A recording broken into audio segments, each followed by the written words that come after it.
TikTok is not a reliable news source. There seems to be this very ill-informed idea that any of the news you see on TikTok is 100% true and unbiased, and absolutely never sensationalized. And I get where this is coming from. A lot of young people trust TikTok more than traditional news sources because it's been proven that traditional news sources are incredibly biased and often don't report the news that really matters in an attempt to feed a certain ideology. But our mistake as young people is thinking that TikTok news sources do not have that same goal. Because it's not as simple as getting on TikTok and scrolling every day to figure out what's going on in the world.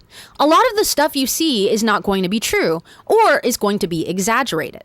And it's actually not enough to be informed about what's going on in the world by scrolling a bit on TikTok or even scrolling for 12 hours a day. Because there's only short-form content on TikTok, people have to fill up that short amount of time with content that grabs your attention, that makes you feel something, preferably something strong. So TikTok news sources can sometimes be even more inflammatory and over-sensationalized than the actual news. But I'm not saying that you should only get your news from traditional sources. What I am saying is, scrolling on TikTok or checking these traditional news sources is simply not enough.